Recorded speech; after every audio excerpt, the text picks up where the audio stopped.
Riley Herbst from 2311 Racing here, and you know what grinds my gears? Waiting for coffee. But instead of counting frappes and lattes, I fire up Chumba Casino. No apps, no fuss, just fun social casino games to pass the time.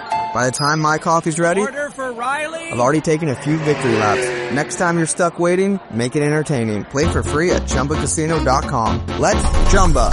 Sponsored by Chumba Casino. No purchase necessary. VGW Group. Void where prohibited by law. 21 plus. Terms and conditions apply.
Hey, what is up, everyone? Welcome to the latest episode of Plead the Sith. I am your host, Elias. The Sith Lord himself, the Doctor of Style. Well, that's what Rudy calls me. I don't really think I could dress that well, but it is what it is. We take our nicknames as they're given. If y'all want to give me another one, drop them in the chat. Our chat's it's powered by our sponsor, MCS General Contracting. Shout out my boy Chris Leha. USOA is great. I hope y'all are ready. I have a very controversial guest on the show today. That's my boy from another network, the other half of the Area 210 podcast. Y'all know him as Skip. Here's the myth, the legend, the mouth. It's a one-mouthy motherfucker, and I'm glad to have him on my side. Come on to the stage, Mike Jimenez. What's going on, my man? Glad to be on, brother. And I told you before the show started, this is your show. I'm just here to be a passenger. And whatever you want to ask, go ahead and ask. Jimenez After Dark. Let's make this happen. So, yeah, bro, let's get it going. We have, shout out everyone in the room right now. Currently, it looks like we have El Jefe in the mix, Chris Leha. If y'all want to ask Mike anything, y'all go ahead and drop the comments in there, and we'll get to them. So, Mike, are you ready? Let's do this, baby. As you know, we had the other half of the Area 210 podcast in the mix. Joe Garcia, you kind of got him into a little bit of trouble, Mike. I know you might not see it that way. I want to get your take on the whole censorship situation. I was like, is my father my dad? Because you sunned me just like you did Sohan and Kelvin and all them other motherfuckers, bro. Give me your view on or your insight on that whole situation. Okay, I didn't think it was censorship at all. Okay, because I think that that's being framed in a different way. Because people can have their own platforms to do whatever they want to do. This is your show. So you guide this particular show the way that you want it to be. And the show that Joe and I have is our show. It's not any more his than mine. It's not any more mine than his. But the fact of the matter is that Preach. I was talking to people about the show. And it's funny because, we have people who are on this stream right now, which is powered by MCS General Contracting, and they listen to the show that Joe and I do. And you would think that they're the only people who listen, right? Because you see the same 15, 20, 30 names on the chat.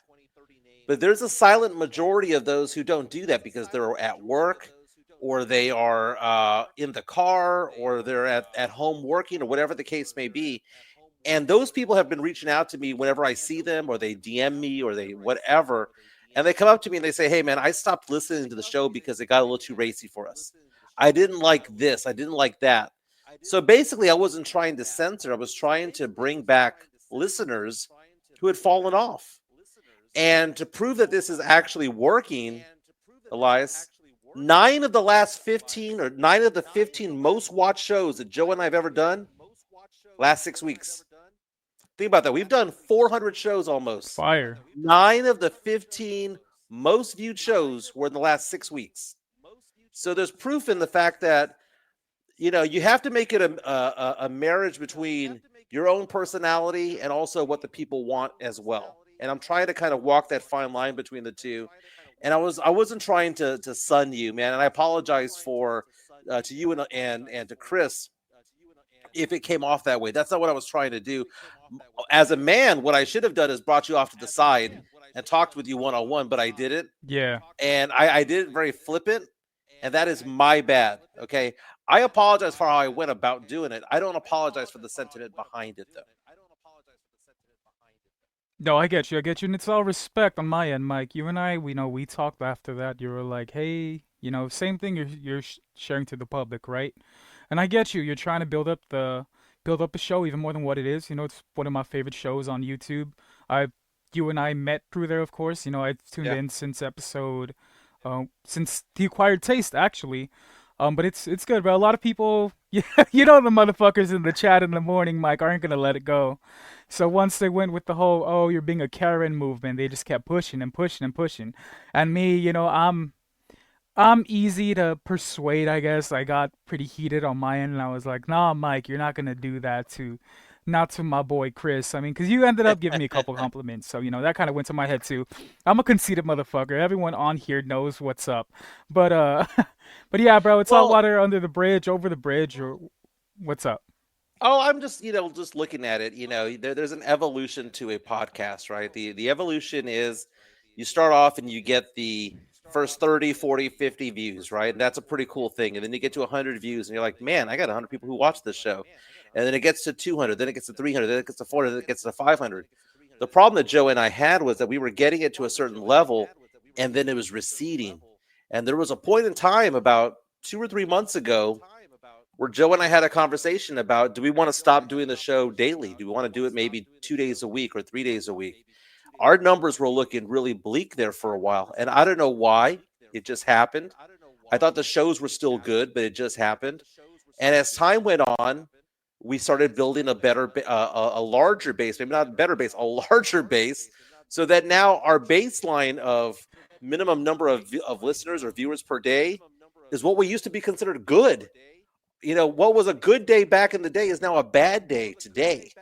And this is happening in July, which is the slowest month in sports by far. Wait until UTSA football starts and NFL, Cowboys and Texans, and wait till the Spurs regular season starts. Our numbers should double, if not triple at that point. And I'm just trying to set the foundation for that. And Joe is too. But I should have gone a better way about doing it. But I'm not saying to not cuss forever. I mean, I've let out 2 or 3 curse words the past week or so. It just can't be every other sentence because what that does is it limits your listenership and viewership by probably 50%. Because there are some people who are going to be like, keeping it real, keeping it puro, right? But not everybody's real, not everybody's puro. And it's all about the numbers when it's all said and done. So you got to walk a fine line between the two. No, for sure, bro. Like, I totally understand where you're coming from when it comes to, building up the show, building up the audience. And, shout out, congratulations on the new sponsorship, PF Chang's. My broke ass has been there twice, Mike. So, you're going to have to pass me some gift cards or some shit, bro. Oh, we're going to get them. We're going to get them. Now, we have a little bit of an echo. I don't know if that's on my end or your end. Yeah, I'm trying to figure that out. I'm not really Mike savvy. I'm not my boy Joe. Oh, echo cancellation. That's on me. Could be on my end. How's it sounding? Better? Oh, better. It's actually 100 times better. All right, yeah, that was on my end. Yes, sorry. All right. Hey, anyone talking shit in the chat? Fuck y'all. It's my show anyway. I'm just kidding. So, so Mike, yeah, bro. So it seems like a lot of people they're trying to stir the bucket here in the chat already. They're trying to get. You know what? They're trying to get whatever they want to ask. Whatever they want to cook away. Whatever y'all want to ask. Yeah. Okay, let's go. So a lot of my boy Matt Gomez, he has, he runs the SAFC Fancast. I don't know anything about the football club, but I'm always supporting my boy. He wasn't a big fan of the comments he made, calling football, especially in San Antonio, a broke sport. So Leha wants me to ask you, why don't you support more local teams? The missions the SAFC, they're a part of it beyond just the Spurs. So why is your coverage mainly just about the Spurs? Well, I don't want it to be mainly about the Spurs. I mean, I want to go back to the days where we're doing a lot of pop culture references as well. Um, it's one of those things where, to be honest with you, people care about the missions when they're at the game. When you go to the Wolf and you go to the game, and they care about it then and there. If you ask 100 Spurs fans right now, or 100 sports fans in San Antonio, hey, what's the mission's record right now? They don't care. They don't know. It's a minor league baseball team that I know we get some certain good players that go through there and go to the Padres eventually. Bubba Wallace here from 2311 Racing. Funny thing about being fast, you end up waiting a lot. First to show up, first in line, then just waiting. Me, I rev up Chumba Casino. With over 200 social casino games, no slow lanes here. Why sit around when you can spin? I'm already racing. Your turn. Play for free at ChumbaCasino.com. Let's Chumba. Sponsored by Chumba Casino. No purchase necessary. VGW Group. Void where prohibited by law. 21 plus. Terms and conditions apply. But for all intents and purposes, people go to the missions game simply to get away for that night. There are no missions diehards. They don't exist. There isn't a missions tailgate. There isn't a missions fan club. And if there is, it's got 6 members. Okay. I enjoy going to missions games. I have rented out the party house in there. I have rented out the upper deck box for my clients before. I give money to the missions when it comes to that type of support. I love going to the games, but am I going to talk about it? Not really. Not really. San Antonio FC is a different sport, man. I think San Antonio FC really deserves its own channel. I wouldn't do it any justice if I did. Okay, because I don't know enough about soccer to be intelligent about soccer. And maybe that's one of the reasons why I avoid it so much. Do I see the popularity gaining? Well, for Yes. starters, for starters, you got to call it football, because I almost got canceled for calling it soccer, bro. They said soccer is what the kids play. Football is what the men are playing. So that's just a little correction I had to make for you. I'm never going to do that, dude. I'm never going to F that, dude. Not going to do that. It's soccer, dude. It's soccer. It's football too ethnic. It's not soccer too is what ethnic. they had. It's not too ethnic. It's just soccer is what they fucking had. Are they playing football Come on, Mike. in you Michigan, or are they playing soccer in Michigan? Football. So I mean, Man, I've gone to a couple. Playing. I've gone to literally 2 SAFC games. I've literally gone to 2, and I've enjoyed my time in there. One time I was in the bunker. One time I wasn't. Enjoyed myself out there. It's a great venue. It's a great atmosphere. The tailgate was pretty decent. I was actually pretty impressed by it all. But I bring nothing to the table in bringing up talking San Antonio FC because I don't know enough about it all. I know that I'm a T-shirt fan when it comes to soccer, or AKA football, right? I'm a T-shirt fan. I'm going to give you an example. Football. My girlfriend's daughter lives in Miami. She goes to college over there. So we go and visit her every 3 or 4 months or so because she gets homesick and she wants to see her mom. I'm trying to get it so that, Miami FC is playing that day because I want to see Messi. Not because I'm a Messi fan, although he does wear a jersey this color. Not because I'm a Messi fan, just to say that I did see him play. That I checked that off as a sports fan, that I saw a legend play. So I want to go do that. I want to experience that. And I've told her that on my bucket list is to actually go to like a Man U game or whatever. Not because I'm the biggest football fan or the biggest soccer fan, because I want to say that I had that experience. But I do know justice, and I can talk baseball like crazy. I can talk because I know a lot about baseball. But if I'm going to talk about San Antonio FC, it's just going to be painting around the edges, man, because I don't know enough about the rules or the strategies behind it all. I know what offsides is. I know what a header is. I know what a bicycle kick is. I know what it means to do a corner kick and what it means to do a penalty kick, and I know what a handball is. I know enough to be dangerous, but I don't want to sound stupid. It's kind of like me with speaking Spanish. I understand Spanish a lot, but when I speak it like a third grader. And it's one of those things where I don't want to be like, I'm a huge sports fan. You sound like a Sabo kid. I don't want to be a soccer Sabo kid. Go ahead. That's basically it. Does that make any sense? No, I feel that. I feel that. No, it makes plenty of sense. I told my boy Harry and Matt, actually heading to one of their tailgates at the end of July. The Nesios and Susios are linking up, and I'm like, bro, I'm just there to eat some food and get fucked up because I have no absolutely nothing about soccer beyond what I saw at Air Bud. When he Yeah. transitioned from the court to the soccer field. That's as far as my knowledge in the sport goes. I mean, if you want to start reporting on it, Mike, you could do what a bunch of these Twitter people do: follow legitimate companies and just bite off their articles, right? Use a little Exactly. AI to Have you to seen rewrite their shit, right? I could start have you calling seen Dusty Chance the Mike. Rapper? Have you seen Chance the Rapper on Saturday Night Live when he was hosting a couple of years ago? If you haven't, check it out. There's a scene in there where he's the normal Knicks reporter, and he's being told to go report on the Islanders because one of the reporters got sick, and he goes, "I don't know anything about hockey," and he goes, "Man, they're skating. They're skating kind of fast. They're doing that hockey thing.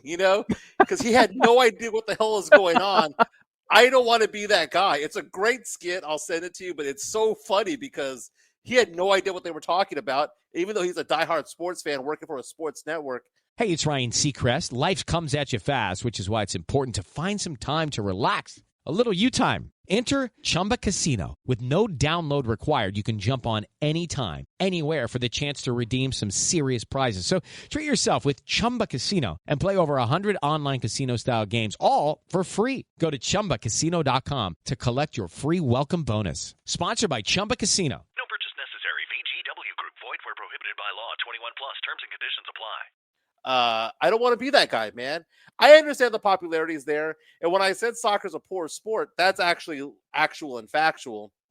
It is a poor sport worldwide. That doesn't mean that it doesn't have the most number of viewers. It just means that it's enjoyed worldwide because you really don't need much to play it. And what I enjoy about football fan, is how into it they are. I enjoy the passion that they have for their teams, that they sport the gear. What I like about football as well, you know what time the game's over. The match is over at a certain time. You go to a Spurs game, the game could be over at 9:30, could be over at 11:15. You don't know. You go to a soccer match, you got to get there on time. It starts at 7. We're out the door at 8:50. Book it. Add the few minutes of extra playing time, and you're at your car by 9. You know how it works, right? So there's certain things that I love about it, but it's one of those things also that the best U.S. athletes don't play football. They play American football. They play basketball. They play baseball. They play other sports. It's kind of hard for me to kind of get into that. But, is that Alamos? Is that Joe? Mike says if you can't Oh, afford to that's play a Joe. I was sport, waiting for make you to more read it. money. Make more Make more money. money. Fantastic. Fantastic. What's up, Joe? That's probably my new favorite quote from y'all. Anytime anyone tries to bring up an argument, it's like, you know what, bro? If you're broke, just say that. Go make more money. I'm gonna need that Mikey Menace shirt to wear on here. Make more money. You So know people are what? And saying I'm it's taking it easy on you, I'll tell you, that I'm come cussing at a me. little less this episode. I mean, I'm not gonna be like, Saved by the Bell. Come at me, bro. But I mean, I don't care. Chica's not home right now. The kids is playing Roblox in the other room. I got nothing going on. Bring it. This will be a choir taste after dark if you want to.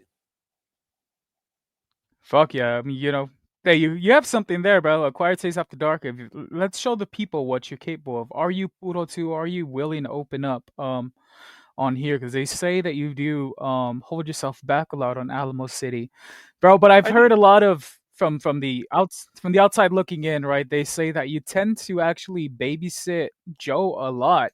You tend to cut him off and whatnot.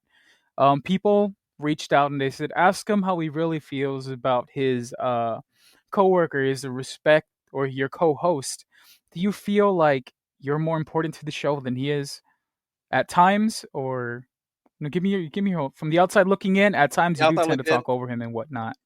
and that's From the something outside that looking in, okay, so that's actually a 3-layer topic there. Okay, so I'll kind of address all of them. let's That hear it. was my issue at San Antonio Sports Star as well. I would do that to Pledger. I would do that to uh Joe Reinagel, and I had a problem with wanting to speak my turn and not having patience. So that is an ongoing problem that I've had for a long time. It's not a disrespect thing. It is me just being stupid. There was a time in today's show because It's a I mic listened thing. to the. What's that again? No, I said, Well, oh, it's a mic thing. I said, I feel it. I do the same yeah, shit. I talk over people. yeah. So we did the No, go show ahead. today, right? We did the show today, and I listened to maybe 30 minutes of it earlier today, right? Just I was doing dishes. I turned it on. I wanted to hear how it sounded and whatnot. The most proud moment I had of the show, which I thought we had a good show today, the most proud moment I had of the show was about a 2.5 minute time when I shut the F up and let Joe cook. And I had to recognize that Joe's cooking, right? And I think that if there's something that happens between me and Joe uh, that we are both guilty of, is that when one of us is cooking, the other one has to like let the other one shine, right? I fail at that all the time, and I need to get better at that. So if it comes out at me being that like it's more my show than his show, I really don't feel that way anymore. I think he and I had a really good talk about the show months ago when we were breaking it down as to what we wanted the show to go, and there's still an evolution of it all. But there's no show without Joe, because I can't do what you're doing right now. The electronics aspect of it, running the chat, all that stuff, have no desire to do it. Joe is very good at what he does, and he's a very good producer. When we first started doing it, it was MJ Acquired Taste. It was a segue from my old radio show into a podcast format, and as it has evolved, it has become more of a two-person show, which is what it should be, because one-person shows suck. So I'm glad that Joe and I are now having that rapport. But one thing that they'll say about sports talk radio, and we had this at San Antonio Sports Star, is that for every show, there's a driver and there's a passenger, right? And back in the day, I was the driver, Rob Thompson was the driver, Jason Minix was the driver, and the passengers were typically Joe Reinagel, Rudy J, and Pledger. And what that basically means is that there's a person who presents the conversation and basically does that, the headline, the presentation, sets the table, and then it becomes 50-50. So in actuality, if you want a 50-50 show, it's really going to be 60-40, because it's somebody's job to segue and put and set the table. But that's my personality, and I have a hard time with that because the drivers of shows like to talk. And if it comes off where I'm being disrespectful towards Joe, I'm not trying to be. I really am not trying to be, and I've become more aware of that. No one here had to tell me that, and he doesn't have to tell me that, because I already know that I need to shut the fuck up sometimes. I do know that, and the proudest moment I had today was that 2.5 minute when he was cooking, talking about the Spurs, and I had to backtrack. So and that was my proudest moment. I was counting how long it was where I shut up, and I was proud of that today. Hey, you became self-aware, bro, and that's step one of, getting better. I tend to talk over everyone. Man, I know Jeff keeps inviting me back to Los, but I have a hard time, finding the gaps from when he's talking to when I'm supposed to talk, and it's kind of just I'll tell Jeff, I was like, bro, it's also my ADHD that's running. I always want to be the lead man, but sometimes you just have to take a back seat, let your homeboy cook. And that's a good thing. That was a good dynamic between Brandon and I. We had two explosive personalities, and Medina was just like boom, boom, boom. Let's finish each other's sentences. We just gelled well together. So yeah, I get what you're saying. You actually got some love from your co-host. He said, "Real talk, the Area 210 podcast does not exist without Mike, and much respect to my brother. Much love, Joe. Glad you're in here listening. But And I think I want to get into this comment. Go ahead. I was gonna say, No, you're when fine. you Go have a ahead. co-host, at some point you build rapport with them, and you get to like see where they're going. It's like a relationship that you have with a girlfriend or a spouse or whatnot, where you know what they're thinking and you know where they're going, and you get to fill in the blanks. I'm glad that you had that with Brandon. Sorry for interrupting. Yeah, thank you, bro. Yeah, you guys kind of. No, you're fine, bro. Mike, See, we shut the fuck up for 2 minutes. I'm just kidding. But no, man, I want to get to Mario Cavazos' comment. He says SA Sports Star is all white. We joke about, the whole ethnicity stuff when it comes to you. You know, we don't call you Miguel Jimenez. You're Mike. You're Coconut, right? Do you Sure. think I remember when you got released. You know, sorry about that. Fuck Mike. What's his name? Jim Rome or whoever the Yeah. fuck. No one listens to that dinosaur. I'll say it for you so you don't get in trouble. Do you feel like your race had something to do with you getting dropped? Do you think it played a little part in that, Mike? No, I feel it played no role. Although when I brought it up, No, bro. when I brought it up, it was kind of like an oh shit moment for them because they didn't want to be seen that way. I remember I brought it up afterwards because it wasn't only me, because immediately after I left, Rudy J left as well, and Sports Star became all white. And I would have conversations with some people there at the station, some of them on air, and I would talk about the importance of representation within a city. And we had conversations not only about TV, about radio, but TV news as well. That you want to have somebody there that is local and someone there that is representative of the people. San Antonio is what 60% Hispanic, if not more, and Yeah, something because like of that, 60, maybe 70%, 65%, right around there. And I mean, the South Side, the West Side, half of the Northwest Side. I mean, the numbers go up there. And I think it's important for radio stations and TV stations to know that. I mean, look at like the local TV station here in town, Ken's 5 had Isis Romero, right? It went from KSAT to Ken's 5. It's a great hire because people understand that name Romero, right? It's important to have that. I don't believe race played a factor in my release. I think what played a factor in my release was the fact that I was a contest winner, and I was always seen as such. And for many books are ratings periods. They hid the ratings from me. I would always ask. I'd ask the powers that be over there, what are my ratings? What do they look like? And they would always say, they look good. They look good. They look good. And that's all I would get. Not a tangible number, right? When I found out what my numbers were, I was number one for sports talk radio, like citywide. Now, it doesn't mean that I had the most number of listeners, because I had a higher percentage of people listening, but fewer people are listening at noon that are listening at 4:00 in the afternoon or 8 in the morning. So they had more listeners than I did, but I had more listeners in proportion to my time slot. And they started dicking me around a little bit, man. They started dicking me around with my salary, which was agreed upon for the full year. And they were trying to come at me to try to lower my salary and whatnot. So it wasn't like one of those things where I was like, oh, well, you got canned, man. You got shit canned. And therefore, you were told not to come back or whatnot. I had the highest ratings of my time slot by far. And I had a high. What was interesting about my ratings was that my ratings were high among 20s, 30s, 40s, 50s, and 60-year-olds. And I had a high percentage of women listening too, like an odd percentage of women listening. So it was a blessing in disguise because I got to go back and focus more on my business, and my business has done well, and I have the 1099s to prove it. But sorry, I just got to be a dick somehow, man. No, but I love everybody over there, man. I love Pleasure. I love Joe Reinagel. I love Jason Minix. My old partner Rudy J. I've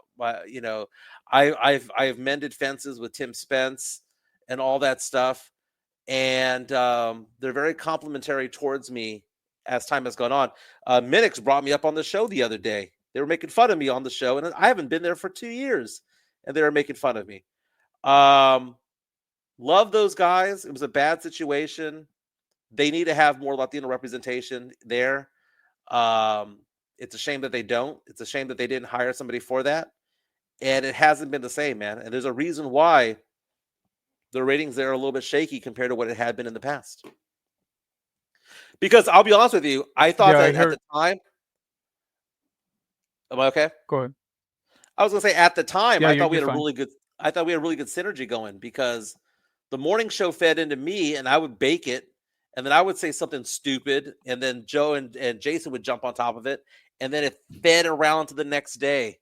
And it was almost like a lot of the silly comments I was making, whether I believed them or not, more often than a lot I did, was kind of driving things. And I miss those days, man. I miss my guys. I miss Pledger. I hope to see him this weekend. But I don't think race had anything to do with it. I think economics had something to do with it. I think the respect factor had something to do with it because I was just some contest winner. I wasn't this lifer in the radio game. Like, how dare Jimenez do well in radio? Hey bro, At the end of it, fuck it, bro. Whether you came upon through a contest or not, look how far you've come.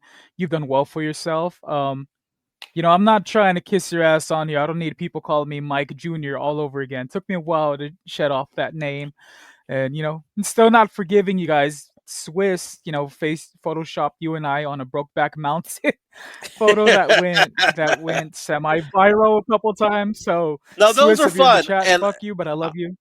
I've enjoyed a lot of Go those ahead. photoshops and whatnot. Some of them are good. The one most recently, me in the Rockets jersey with my arms out, without an undershirt, that was so good, man. That was so good. And I show them to my girlfriend every once in a while, and she'll start laughing at it. I only got mad at one of them, and the one I got mad at was they did it where it looked like it was a news story on KSAT 12 of me being quote unquote wanted for child pornography, or that was the only one that went above the line for me. Okay, I've enjoyed all the other ones. I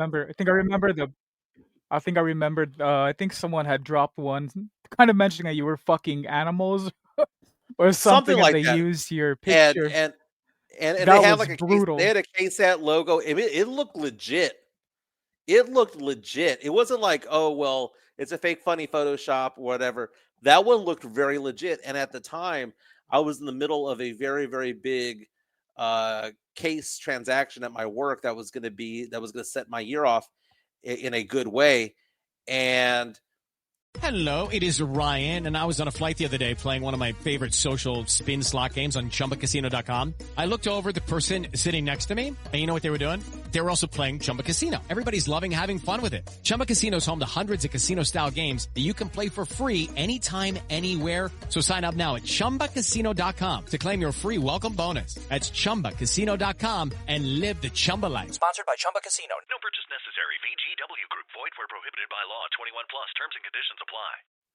Can you imagine if that Photoshop had jeopardized my business?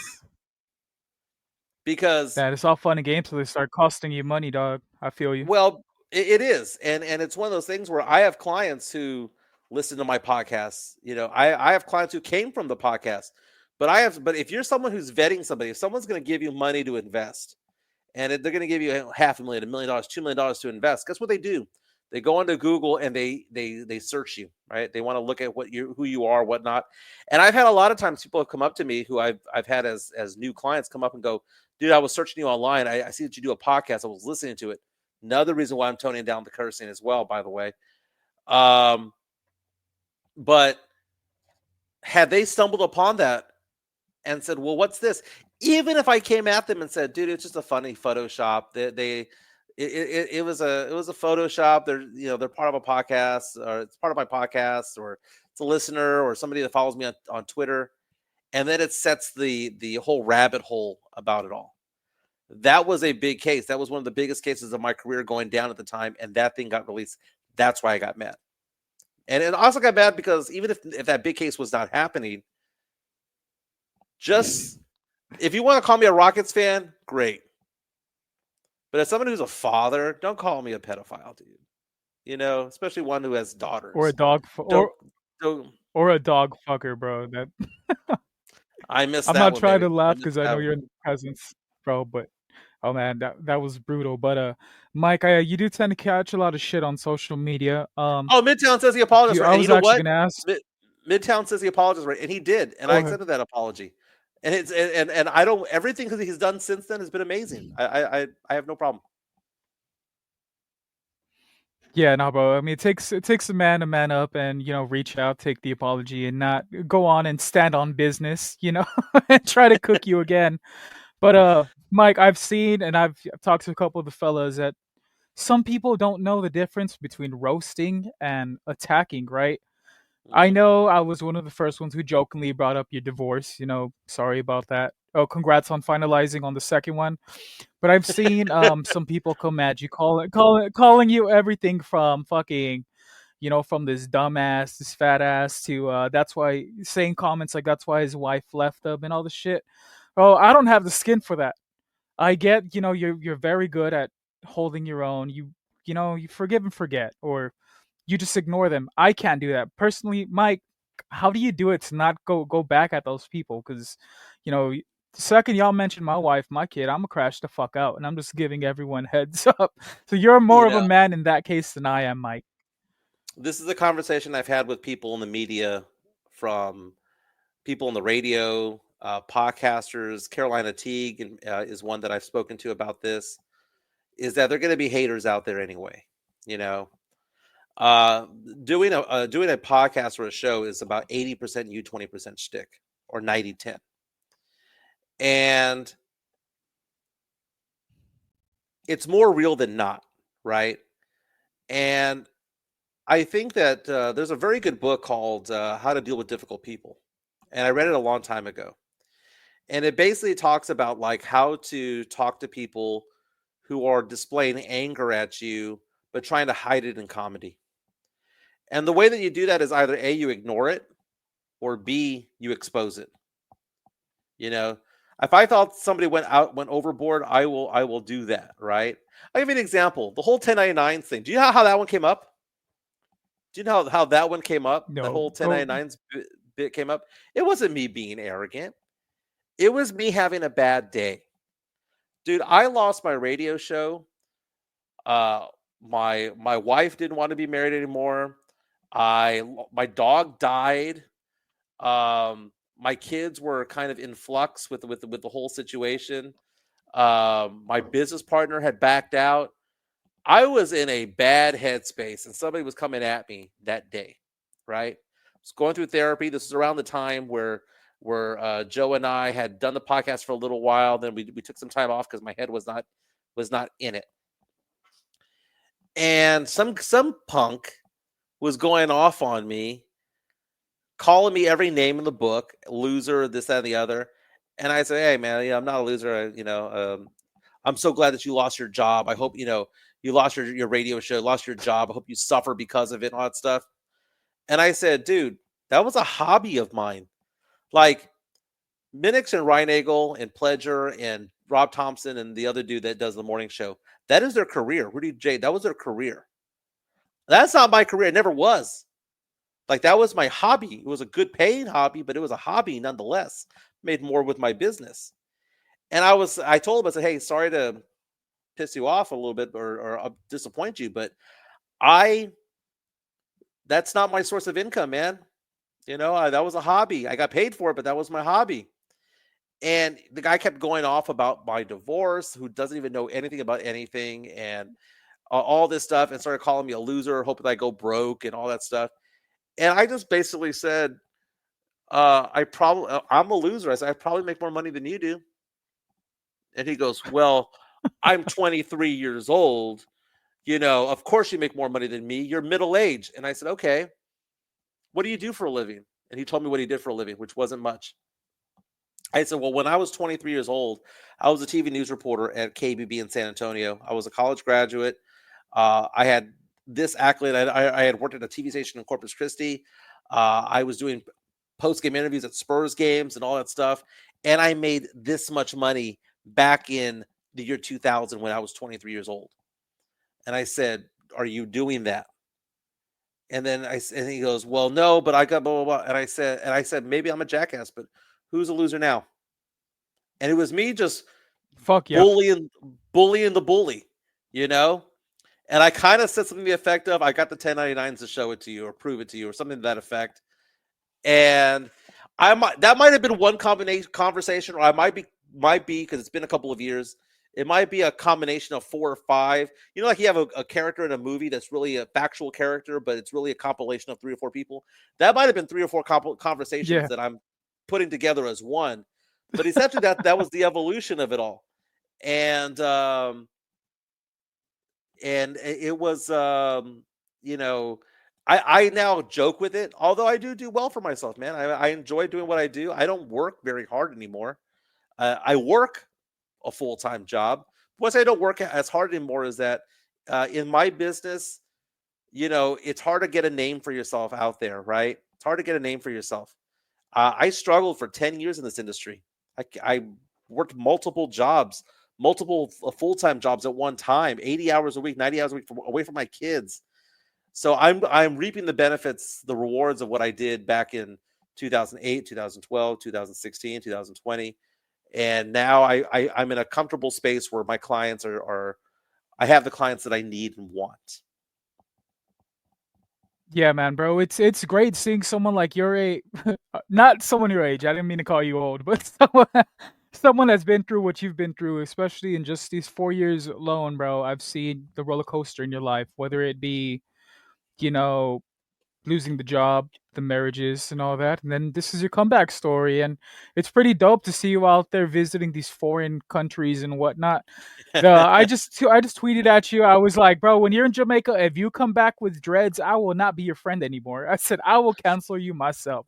I said Oh, I'm not gonna have you culturally appropriating. well, no, I What's up? mean Jamaica's cool. I mean Jamaica's cool. They have dispensaries all over the place, and I'm not one who's opposed to that. Go check out a dispensary or two. My girlfriend is pretty interesting because she likes to travel and she does pretty well for herself, and we've done a good job of paying down all of our stuff, and we live within our means and all that stuff, and we save up and we go on these trips. It's actually not as expensive as people think, but still it's expensive for a lot of people, but I get that, but it's not as bad as what people might think it is. But we go out there for 3 or 4 days and just enjoy life, and drink a lot, you know, um, do the excursions and all that stuff.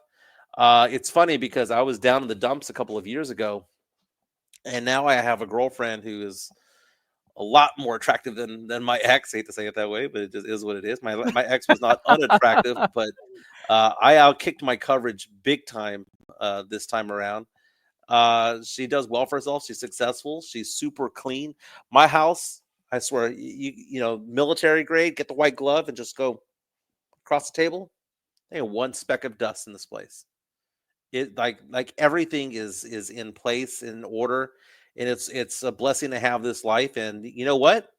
She's a Spurs fan. That helps out too. Yeah, that's perfect, bro. I'm gonna give everyone some inside baseball. When I told Mike on here, I said, Mike, you get cooked enough. You get cooked enough on social media. If anyone's gonna cook you during the show, it's gonna be the chat. It looks to seem like you're turning them over, bro. You're actually getting compliments saying how you cook that young motherfucker. And then your comeback story, it's been great, and you're doing good for yourself. Well, great for yourself. I mean, I'd switch my role with yours, at least financially, if that was possible. But I'll get there eventually. But bro, this is like the perfect comeback story. The San Antonio sports star letting you go was actually a blessing in disguise, and as long as you keep that mindset and know that the work you put in doesn't go unnoticed, then all is gonna be well for you, bro. Well, I mean, So we got I, Jeff. I would I would tell people Go ahead. just simply be good at something, man. And work it. I'm good in finance. I do a really good job as a financial guy. I know I do. I joke around that I don't work as hard as I used to, because I have a big client base, or a good sized client base. But man, I take care of my clients, and I really do. And they see my podcast as being funny. I get the occasional client from the podcast jumping on the boat. But more often than not, I find a client or I'm referred to somebody, and then they start listening to the show, and I find that to be interesting. But the redemption story is, for anybody who's going through crap right now, and you're down in the dumps, man, just find a friend who's going to uplift you. Find a friend who's going to roll with people who are going to be uh, appreciative and happy for your success than those who not, man. Dude, there's something that's a bad thing about the Latino culture. Some would say, I have friends, comedians who've said this before, African American culture too, where it's like when you do well, you get made fun of, or they try to bring you down, right? Like misery loves company type of thing. And if you Misery can loves company. find, yeah, if you can find someone to latch onto that wants your best interest in mind, dude, it's a great thing, man. Jeff Garcia was really good. When I was down in the dumps, James Pledger was really good. My friend Brian Rees was good for me. Alex Noriega, Sean Quintero. They did a fantastic job kind of uplifting my spirits when I was at my lowest point. And now that I feel like I'm back on top of my game, dude, my work has never been more successful. I think Joe and I are doing the best podcast we've ever done in the last 2 or 3 weeks. And it's not because of the I lack of agree. cussing. I think it's just one of those things where that's a part of it. But I think part of it is that I'm becoming more disciplined and allowing Joe to cook better. And also, I think Joe is starting to understand. We're now having conversations, me and Joe, about like what we need. Like when's the appropriate time to do the super chat? It's kind of Yeah. like there needs to be. So it's like a Rubik's cube, but he's getting better at what I need Yeah. fixed, and I'm getting better at what he needs fixed. And I'm not trying to come off as a dick because I never tried to be that way with him. Joe is the heartbeat of that show. I mean, he is the heartbeat of that show. There is no show without Joe, and I know that. And he is so good at what he did. I was asked by 2 radio stations to look into doing something over there. I was asked by 2 or 3 other podcast networks to go with them, and I chose Joe. And it was the right choice from the get go. And now, how many podcasts have 390 episodes? How many podcasts have 2,460 subscribers? How many Or podcasts not now even the have? mainstream podcast yet. No, Yeah, y'all are cooking over there at Alamo City. yeah, we're and I'm looking forward to when the Spurs season starts and Cowboy season starts and all that stuff. I'm looking forward to see what the numbers are then. Um, there's a thing in economics and investments where it's called the floor and the ceiling, right? And what the market goes like this, right? It goes up and down within a certain level, right? There's a floor, there's a ceiling, right? And at some point, if it breaks through the ceiling, the old ceiling becomes the floor. And we've done that with our podcast. We used to be like, man, it'd be great to have 300 listeners today, right? Be had 300 listeners, be great. And now 300 listeners is a bad day. And now we're excited about getting 500 to 700. And I know that come September, October, November, we're going to be looking at 1,000 listeners being a bad day. We know that that's coming. And what I like about the podcast community in San Antonio, especially for those in sports, is that we are all kind and nice to each other. One of our first guests on our show was Mike Taylor, for crying out loud. We're even the San Antonio sports stars are still good to us. We have Rudy Campos Jr., yourself, Carolina Teague. All of us are really supporters of each other, and we understand that we're in our own lanes. There's a new guy named Darian Starling who I was going back and forth with today on Twitter. I saw that. He does a fantastic job doing UTSA podcasts, and I'm impressed with what he does. And part of me is thinking, how do Joe and I get this podcast to a higher level? How do we co-brand it with something? Do we co-brand it with a radio station? Do we co-brand it with a TV station? How can we do that? And what I'm doing is looking at like some of our shows. Today's show that we did, Joe and I cooked for like 17 minutes straight. It was a great 17-minute stretch. He's going to hate that I say this, but the Sitco guy ruined that beat for a few seconds.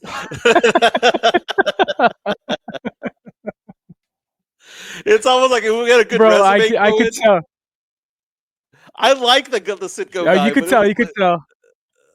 Yeah, I like the Sitco You could guy. tell when the gritos get to you, or when you're talking and you just randomly hear the chiching. Well, okay. First of all, now go ahead. Go ahead. The 2 gritos, I'm perfectly fine with. The guy airboxing at the Sitco station. I think we can save that one for the end of the show, like the comedy relief at the end of the show. But the other 2 gritos, I'm fine with. The Viva Mexico one, and then the the old man at Market Square, I think is hysterical. It took me a while, but now I love it. Can we agree with this comment? Do you agree with this comment, Mike? It says Mike hates Joe's drops low key. Maybe not all the time, but I do see you getting fed up a bit with the whole super chat, bro. You could only hear "Here comes the money" a certain amount of time, especially when you're cooking and it's kind of like beep. And I kind of almost seen you get your headphones and launch the motherfuckers across the room. You're like, come on, well, we'll get to them. We'll get to them, Joe. okay. So, and this is airing out laundry, right? Dirty laundry. Fuck it. Rob Hey, that's the Thompson. show. Go ahead. Rob Thompson at San Antonio Sports Star used to say that I was the best segwayer at the station. He would say, "You have for somebody who never did radio, but I did TV. I was a TV news reporter for 7 years." He would say, for someone who never did radio, he goes, "You are the best at segueing from topic to topic." So whenever I see the super chats come in my head, I'm thinking of a segue to get back to them. So there's a formula going on in my head where I'm talking and I'm trying to do my takes and trying to go back and forth with Joe on those takes. In my head, I saw the super chat. I'm going to go back to it and I'm going to try to segue into it and go, let's go to the super chat because I saw one about Jones Garcia. So and Carter Bryant, for example. Carter Bryant. Bryant. I'm trying to weave my way through into it. And if it looks like I want to throw my headphones, I apologize. But sometimes I do. But 90% of the time, I'm just grateful the super chats come in, dude. I'm just so grateful that the super chats come in. Joe is very respectful of the listeners, and I think he's trying to prevent me from denying them what they're asking for. But I'm not trying to do that. It's kind of but there have been times though where the super chats stack up, and the one that needs to shut the fuck up is me. Because at that point, if they're stacking up, they're stacking up. So I get it. So sometimes I'm in the wrong. Bro, and it's. I mean, I love that y'all are getting money via super chats, but could someone tell Drew that he doesn't need to pay to get his shit read online? He makes me look broke. I'm trying to get my comments read. Like super chats are just bouncing me. I was like, you know what, Drew, go ahead and keep that.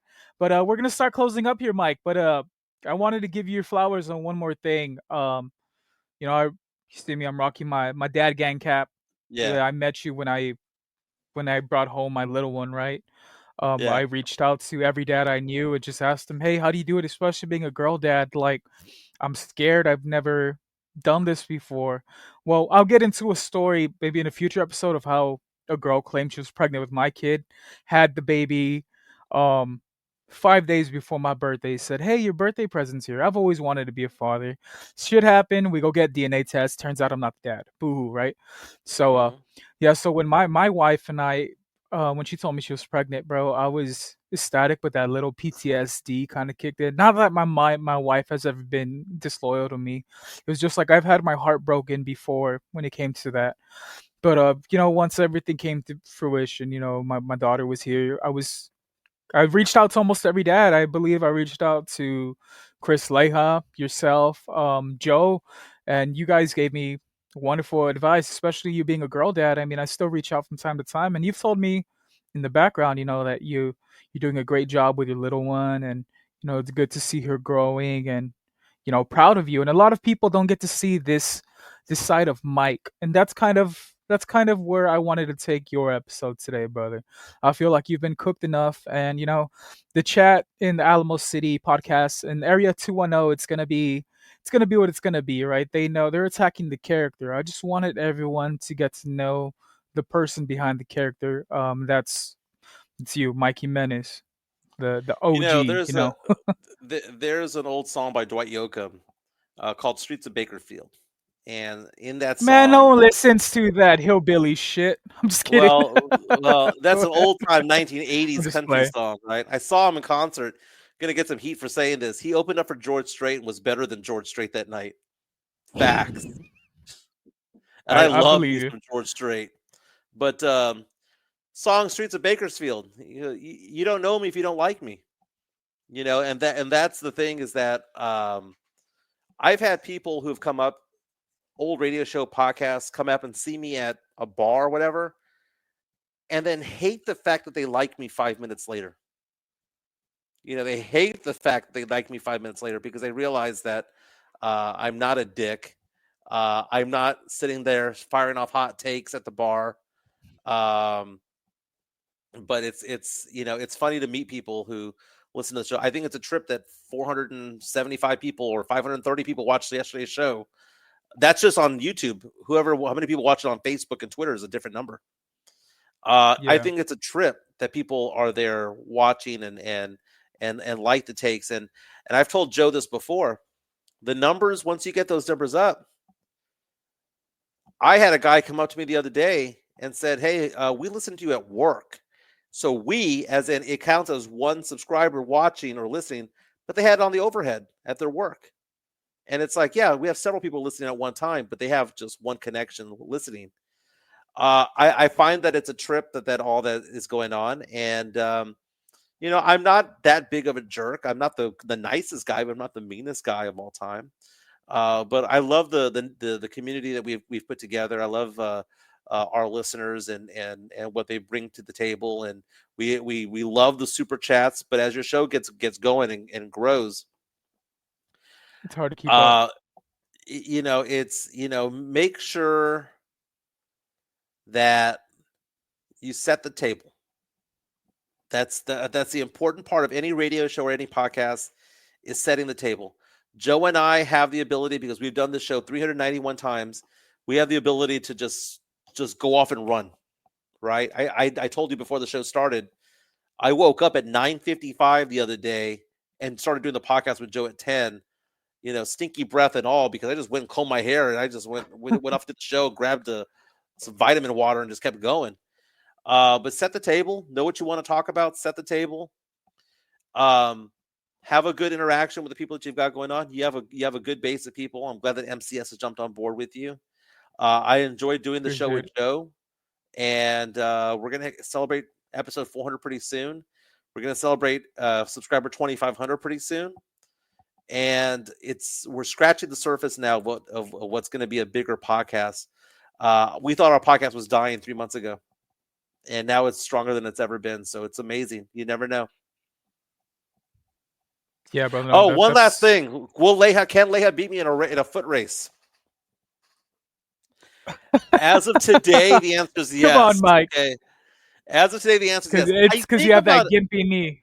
I got a gimpy knee. I think about a year ago, right before I went to Barbados, I think I had a chance, man. I think I had a fighting chance.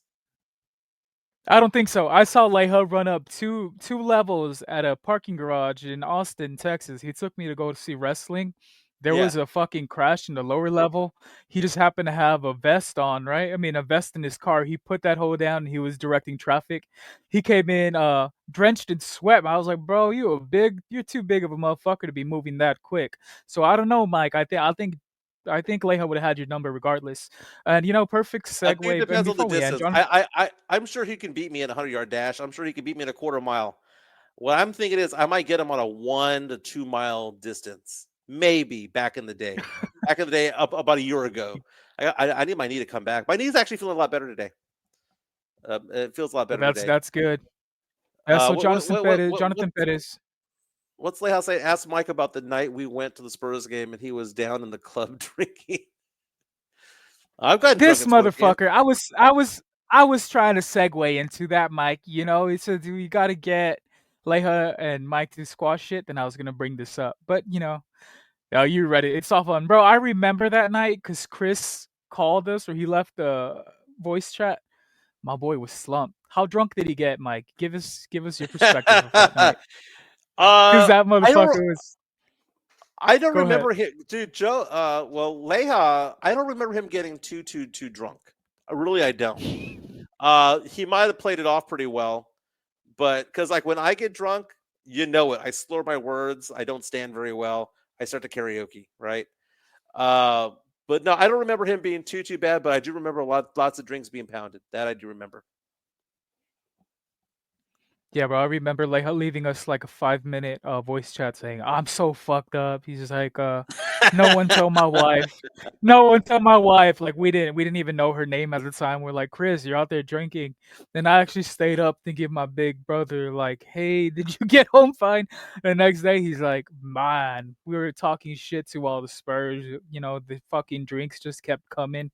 He's like, I almost got lost when we left the arena. It sounded like a good night, bro. I wish I would have been there for something like that. Yeah.